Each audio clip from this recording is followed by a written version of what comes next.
Mesdames et messieurs, nous recevons pour vous une incarnation de l'intelligence.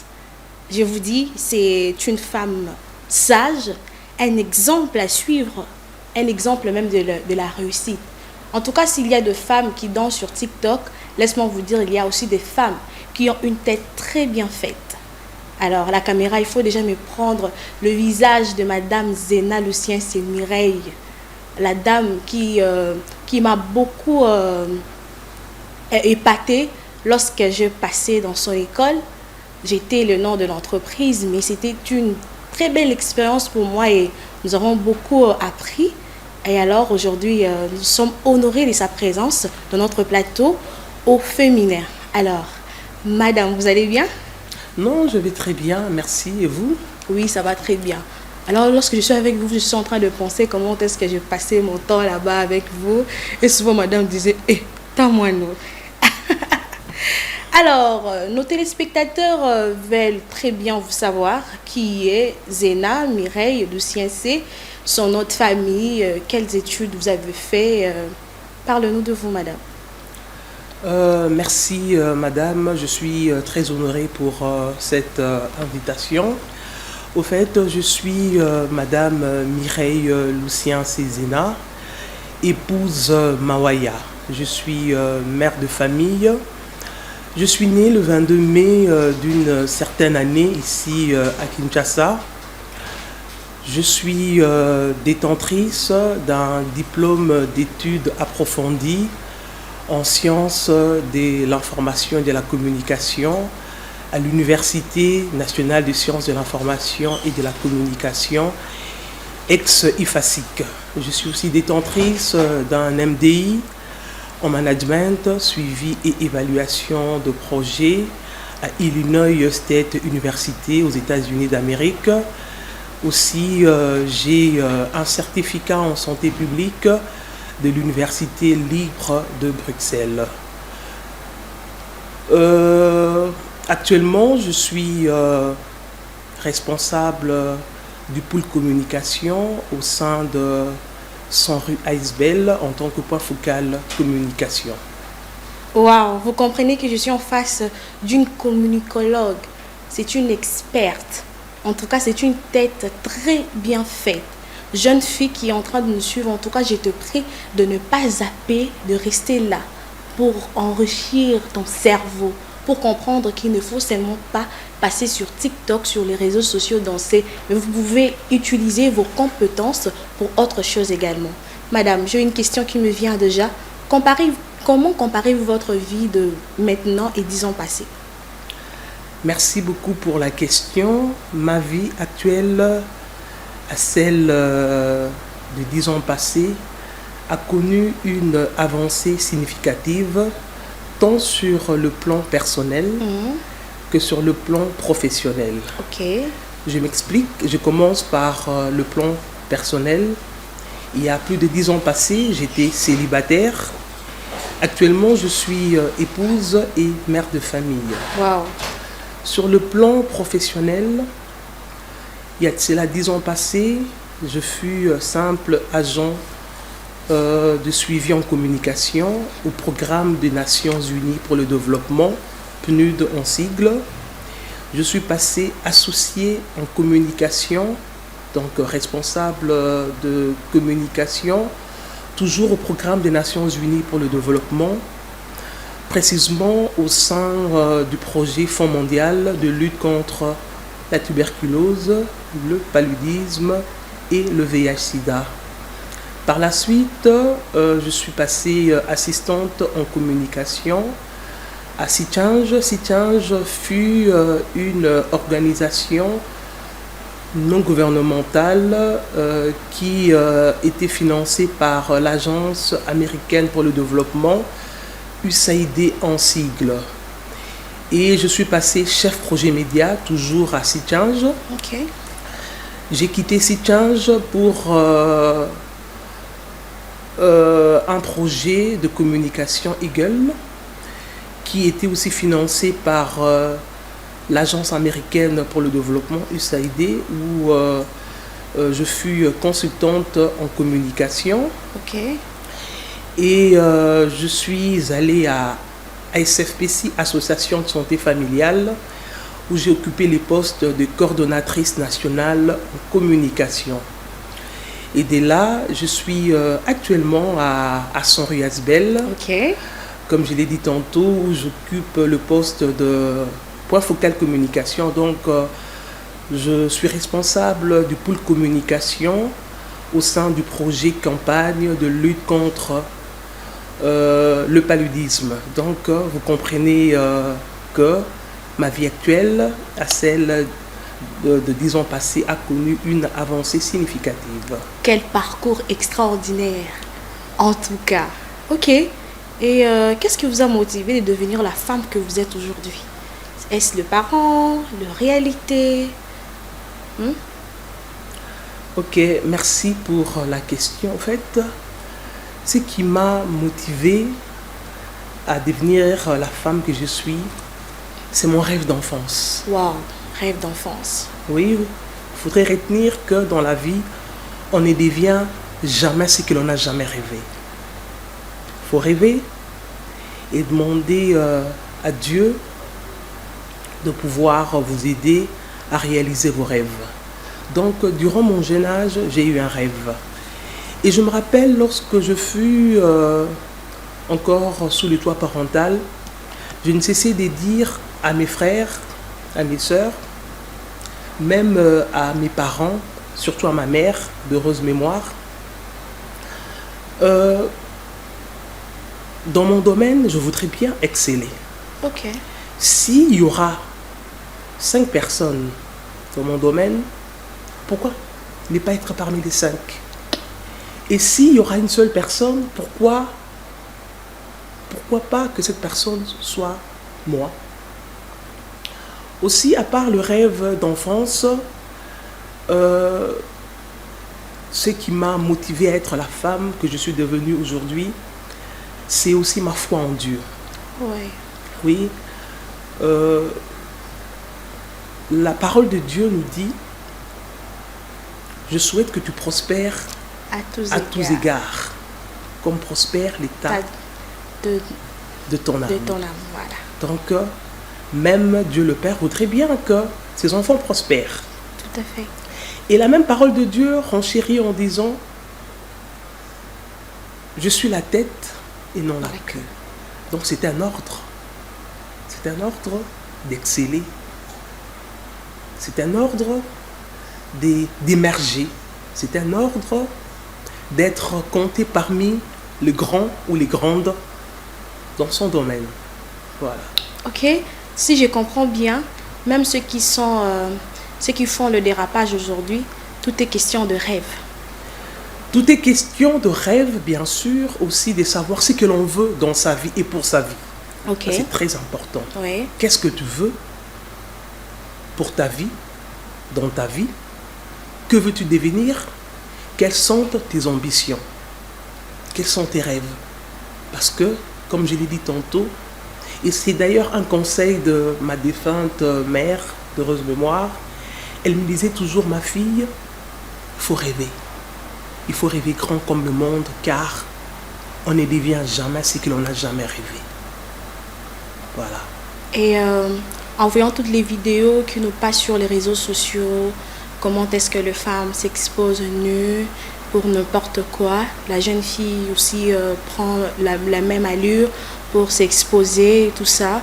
Et vous, en tant que communicologue, quel serait votre message de sensibilisation à tout cela? Bon, tout est question de savoir ce que l'on veut. Ça, c'est très important. Très important, même. Même les filles qui s'exposent nues, pour employer ton expression, savent pourquoi elles s'exposent nues. Dans la vie, il faut avoir des ambitions, il faut savoir ce que l'on veut. Toute personne ayant un rêve, toute personne sachant ce qu'elle veut devenir, aura un certain type de comportement. Non seulement la personne aura un certain type de comportement, la personne mettra tout en œuvre pour atteindre son objectif, son but visé. Bon, Je demanderai à la jeune fille, actuellement, il y a plusieurs modèles, et dans tous les domaines. Oui, exact. Il y a des exemples à suivre. Nous avons d'ailleurs à la tête de notre gouvernement une dame, Oui. première ministre. C'est un modèle. Dans les domaines des sciences de l'information et de la communication, il y a des dames qui ont excellé. Ce sont des modèles à suivre. Exactement. Et en politique, il y a des femmes qui ont excellé. Ce sont des modèles. Même en musique, il y a des dames qui ont excellé et qui excellent de nos jours. Ce sont des modèles.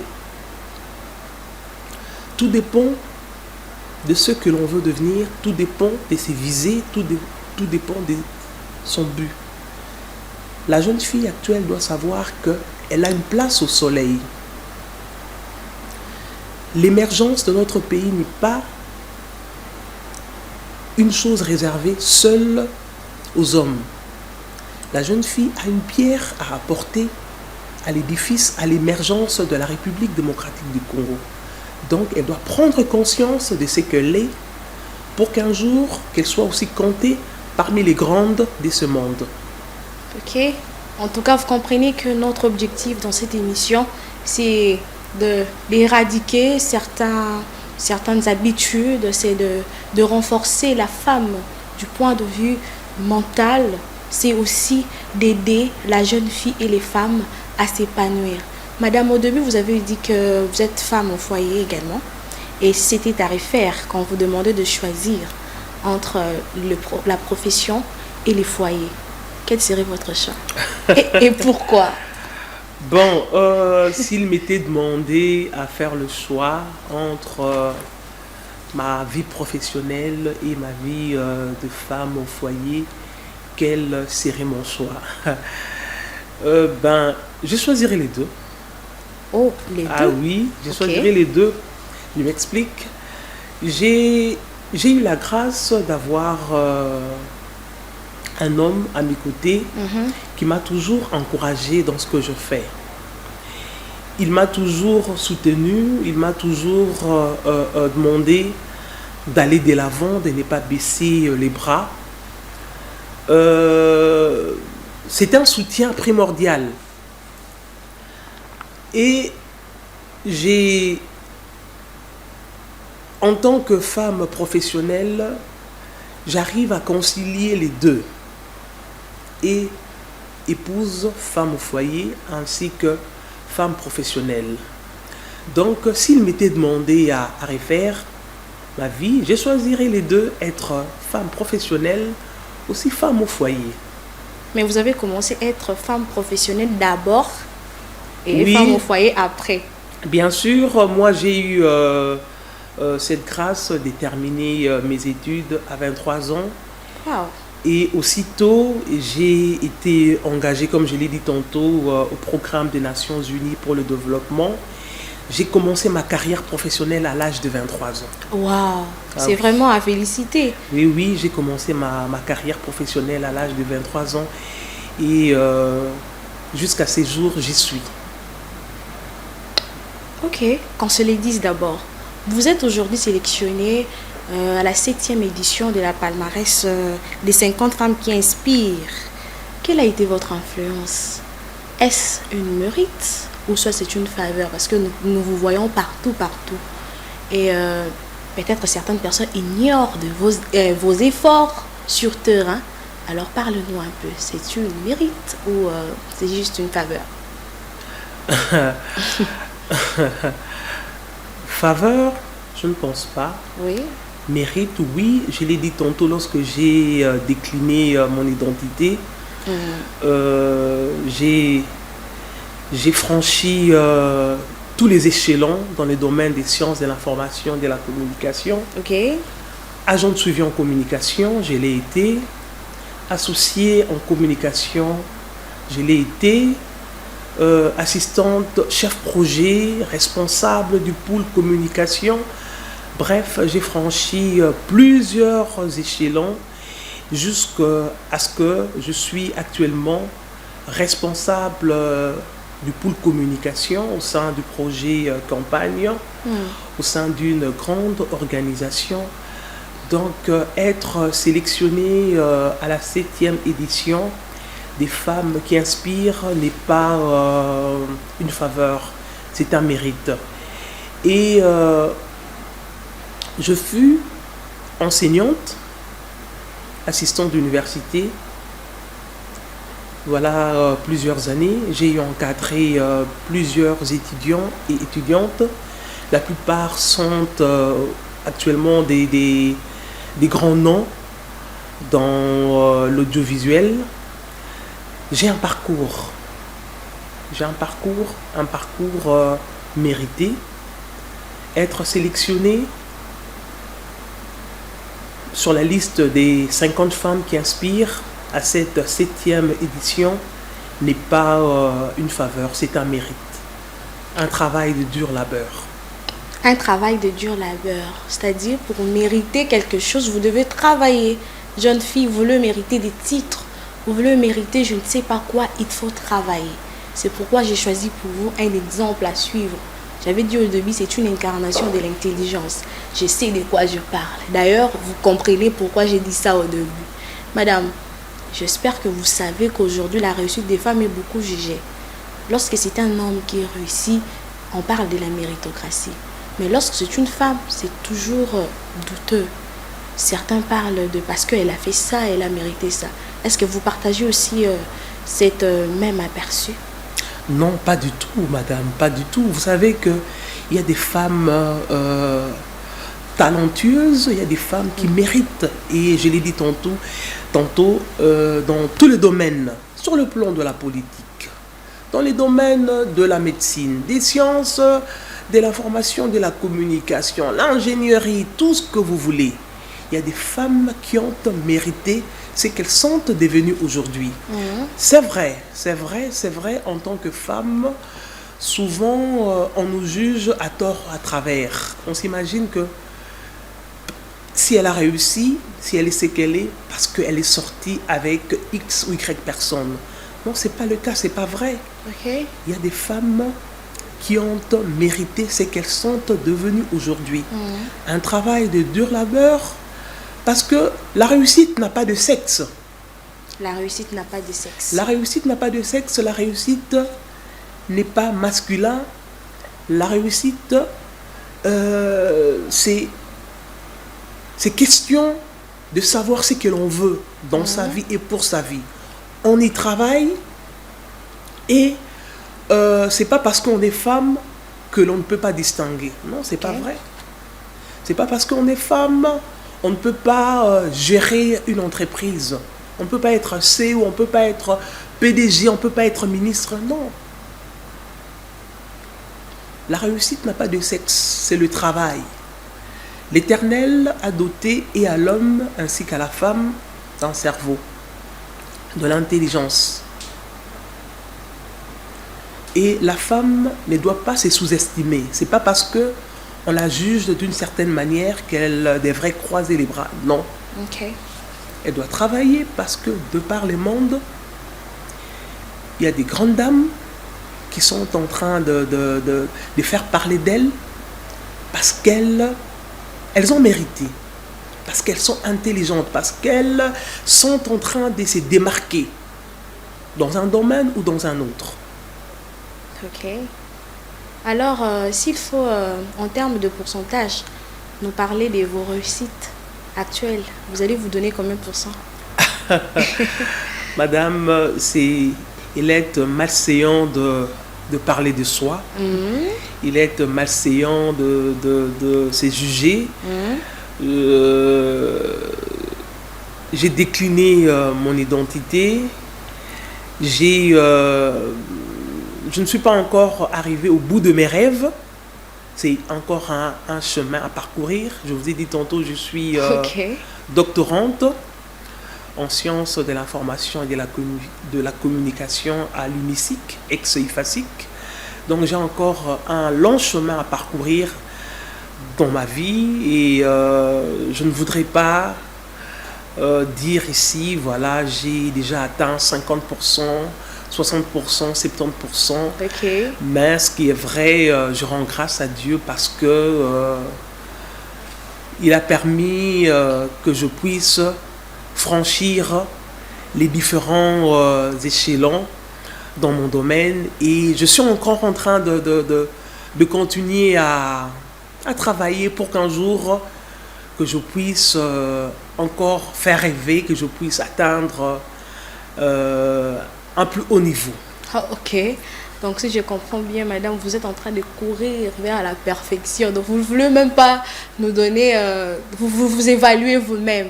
Alors, nous avons déjà écouté tout ce qu'elle est. Donc, comprenez que c'est une dame qui a de rêves et qui ne cesse de penser à l'avenir. Madame, avez-vous de défis que vous avez relevés dans le passé, que vous pouvez partager avec une jeune fille, une maman qui est en train de nous suivre? Oui, les défis à relever, vous savez, chemin du parcours, il y a toujours des embûches, il y a toujours certaines situations qui peuvent vous faire reculer ou bien vous faire marquer les pas. Mais les défis que j'ai pu relever, j'ai cru en moi. Ok. Malgré certaines difficultés sur le chemin de mon parcours, je ne me suis pas lésiné. J'ai continué à persévérer. J'ai travaillé dur parce que rien de ce qui est grand n'est facile. J'ai travaillé dur malgré les difficultés qui sont survenues.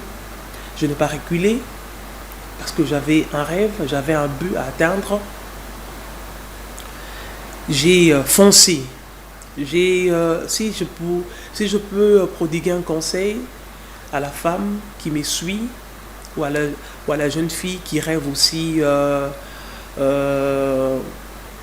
être entre guillemets une grande dame, si je puis m'exprimer ainsi, je demanderai à la femme, à la jeune fille de persévérer, de croire en soi, de ne jamais lâcher. De ne jamais lâcher. Peu importe les temps, peu importe les circonstances, il faudrait avancer. Croire que si ça n'a pas marché aujourd'hui, demain, ça marchera. Voilà. Ok.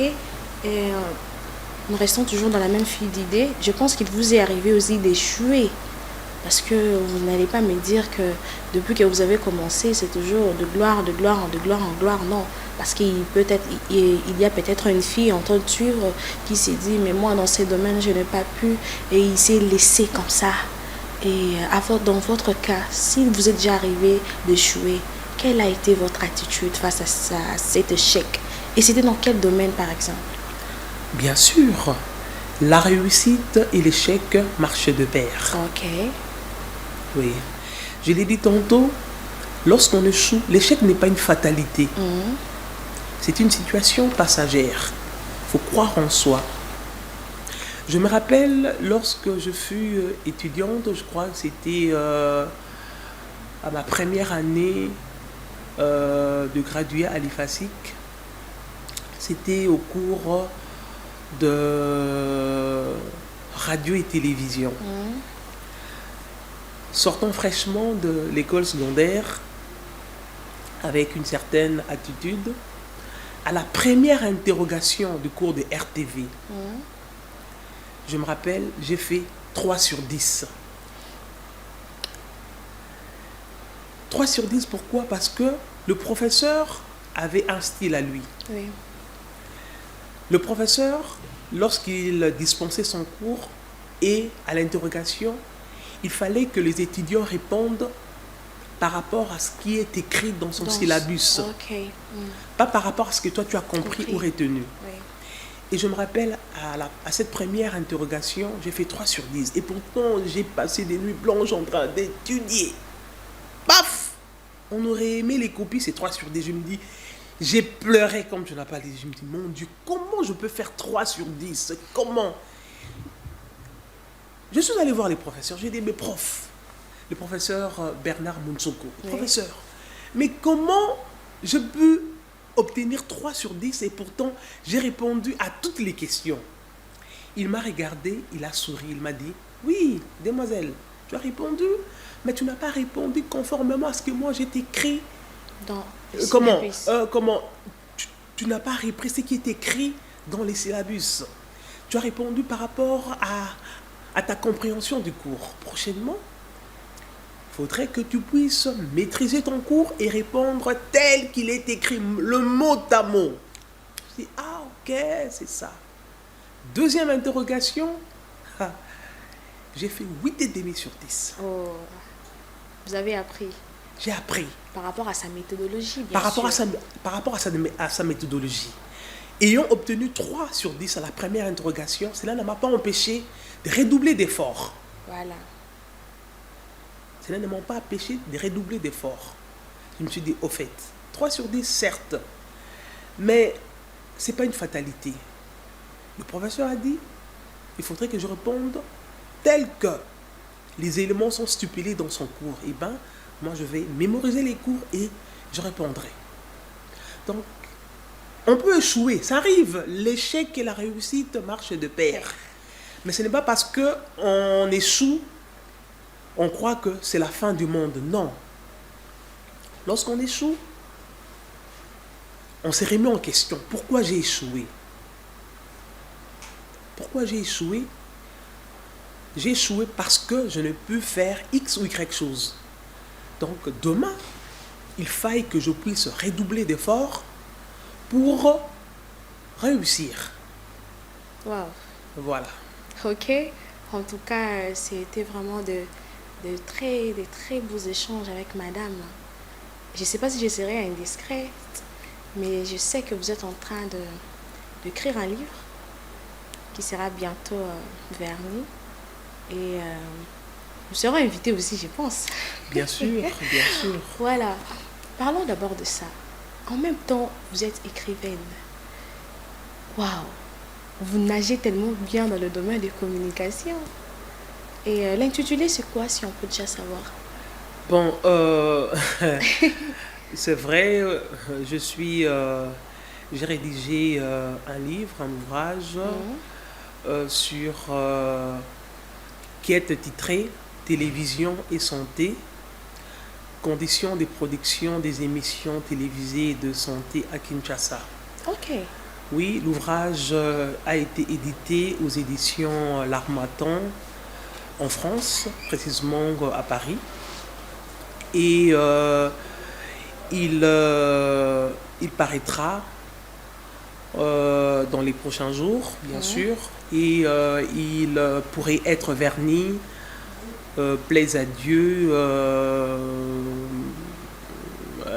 à la première ou à la deuxième semaine du mois de juin, le temps que les ouvrages arrivent ici à Kinshasa. Bon, je ne voudrais vraiment pas aller dans le fond de l'ouvrage.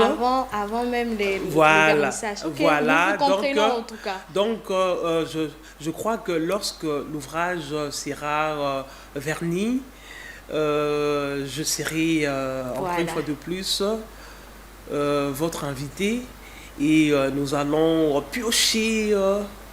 J'avais envie de reposer encore une question sur le livre, mais... Nous allons vraiment piocher le contenu nous allons plonger et parler de cet ça. ouvrage. Pourquoi seulement la santé? Pourquoi vous avez visé le contenu des émissions? Bon, en fait, je peux quand même satisfaire ta curiosité. Voilà.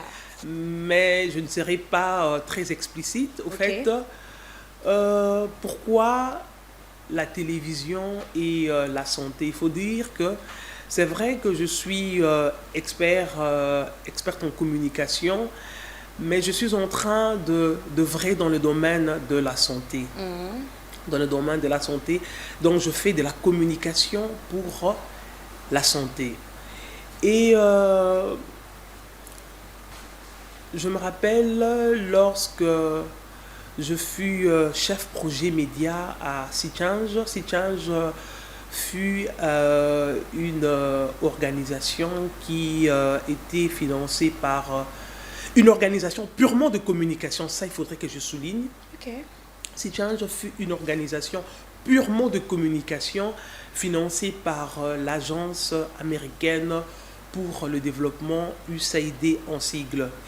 Et je me rappelle, à l'époque, j'avais comme tâche de fournir les informations nécessaires aux journalistes lors des événements spéciaux. Par événements spéciaux, je vois les différentes journées mondiales.